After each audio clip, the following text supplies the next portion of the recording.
Coucou tout le monde, j'espère que vous allez bien. Je reprends un petit peu les tirages à contexte. Donc là, on va parler d'une situation où il y a eu une invitation, un rendez-vous, une sortie, quelque chose comme ça, une invitation, un restaurant ou quoi, et des relations plus avec une personne, et vous vous sentiez super bien, vous étiez vraiment bien dans cette relation.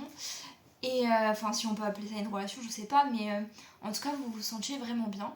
Mais il y a eu une rupture. Donc, ça peut être une rupture, ou ça peut être le fait qu'on vous ait ghosté, qu'il y ait eu un silence. Enfin, il y a eu quelque chose où ça s'est arrêté net en fait. Peut-être que vous vous posez des questions du coup. Et, euh, et du coup, on va aller voir si vous vous sentez concerné par ce contexte. On va aller voir un petit peu les messages pour les personnes qui sont dans cette situation. Alors, pourquoi il y a eu un silence ou une rupture? Pourquoi il y a eu une rupture nette comme ça dans cette relation? S'ils veulent bien répondre avec ce paquet, parce que sinon j'en prends un autre. Les peurs. Ok, donc on voit que la personne qui, donc je pense que c'est la personne en face, je suppose, la personne qui a mis le silence, qui a rompu, qui a plus donné de signe de vie, en fait, elle est dans les peurs, elle a des peurs, mais elle a peur de quoi, la petite? Bon, déjà, moi j'ai ma petite idée. De quoi la personne qui a fait la coupure de contact a peur? Alors là, on a beaucoup de cartes. Dépendance affective.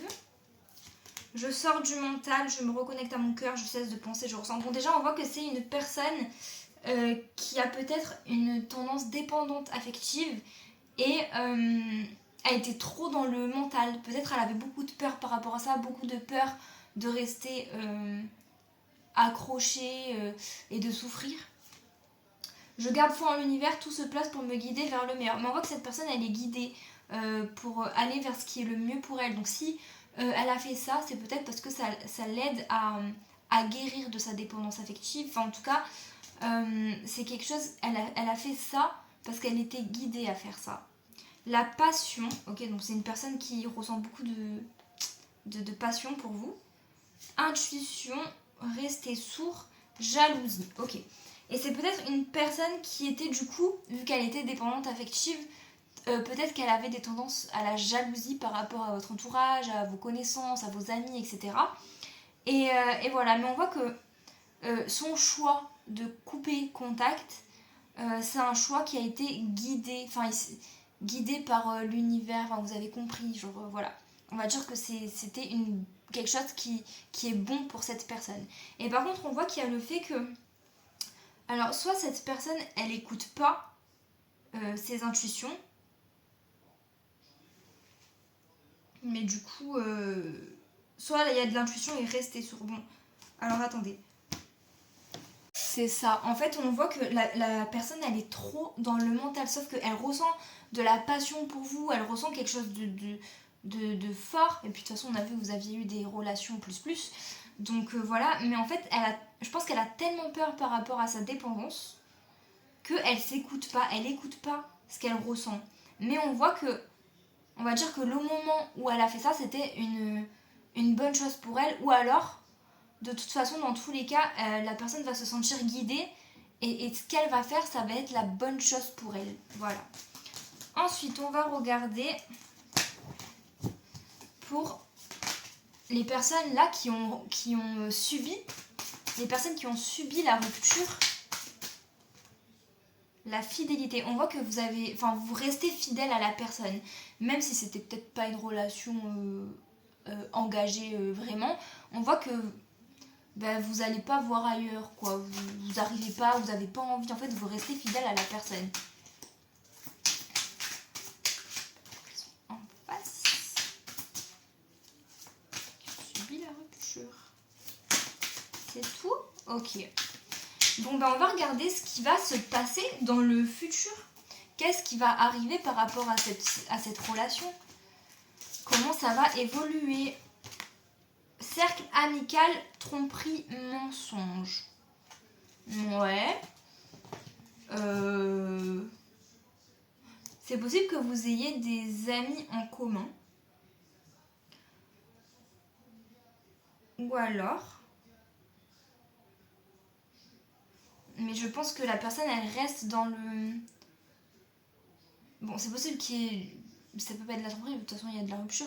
Mais je pense que cette personne, elle se ment à elle-même. Ou alors, son cercle amical ou votre cercle amical commun fait en sorte qu'il n'y ait pas de retrouvailles, j'ai l'impression. Oula, d'accord. Alors, la paix et les nouvelles. Ok. Bon, mais on voit que vous allez recevoir des nouvelles de la personne. Hein. Et ça va vous faire du bien. Vous allez vous sentir mieux de recevoir des nouvelles de la personne. La personne, elle va finir par revenir. Je pense que même, c'est possible. Alors, c'est pas sûr, mais c'est possible qu'il y ait un cercle amical qui soit un petit peu pas très bienveillant par rapport à cette relation. Ou alors, c'est juste que vous avez des amis en commun et c'est possible que vous receviez des nouvelles, etc. grâce à ce cercle d'amis. Mais que la personne... elle va continuer à se mentir à elle-même pendant un petit moment. Voilà, je dis pas forcément que c'est les amis qui causent problème, ça peut, mais c'est pas sûr. Ça peut être juste le fait que vous ayez des amis en commun ou que ce soit les amis qui lui amènent à vous recontacter, c'est possible. Et que lui, avec lui-même, il se ment à lui-même, enfin il écoute pas ses intuitions en fait. Je pense que c'est plutôt ça. Mais il y a le côté amical qui va jouer un rôle en tout cas. Comment va évoluer la situation? Donc vous allez recevoir des nouvelles, ok, et après... C'est tout? Je vais prendre que celle qui se... Non, je peux pas. Il y en a trop. Mais c'était celle-là déjà. Garder espoir. Ouais.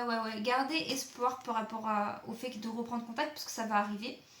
Et on vous dit prendre sa part de responsabilité. Donc je pense que la personne, elle va prendre sa part de responsabilité et elle va tenter de faire évoluer la relation, de réparer les choses avec vous. Est-ce qu'il y a une date? Je sais pas s'il y a des dates. Est-ce qu'on peut me dire à peu près c'est quand ça va arriver? Je sais pas s'il y a des dates dans... J'ai une trop bonne idée. Est-ce qu'on peut me donner à peu près quand ça va arriver grâce aux fleurs s'il n'y a pas de saison? Parce que vous voyez que c'est un oracle avec des fleurs et il y a des saisons aux fleurs. Je crois. Bon, on va voir. Est-ce que vous pouvez me donner à peu près... Merci. Alors, je vais aller faire mes recherches des cartes et sur internet. Alors, mis à part la saison, les 3 cartes qui sont tombées, ça veut dire que la personne, elle aimerait quand même vous dire qu'elle sait qu'elle a fait des erreurs, qu'elle n'a pas toujours été correcte, du moins en fait vous ghoster, au minimum ça, et que elle est en conflit intérieur. En fait, elle est partagée. Elle est partagée entre son cœur et son esprit. Parce qu'en fait, elle aimerait revenir, mais son esprit, il a des peurs, c'est ce que je vous ai dit tout à l'heure. Et on voit qu'elle va tout faire pour améliorer, qu'elle va agir pour améliorer la situation, mais qu'il lui faut du temps. Voilà, je pense que la personne, elle aimerait vous dire ça. Maintenant, je vais aller regarder les saisons. Bon, du coup, les 3 fleurs qui sont tombées sont des fleurs à peu près printemps. Donc, je pense qu'il y a du temps qui va s'écouler. De toute façon, il a besoin de temps, je pense. Mais voilà, je pense que du coup, septembre... il y a quelque chose qui va reprendre, vous allez recevoir des nouvelles, etc. Après, vous pouvez les recevoir avant, voilà. Il y a aussi un petit peu d'automne, mais voilà, faites votre vie, et puis vous verrez bien ce qu'il en sera. Après, voilà, peut-être que je me trompe et qu'il ne faut pas regarder les saisons des fleurs, mais je sais pas, ça m'est venu comme ça, donc c'est ton jamais.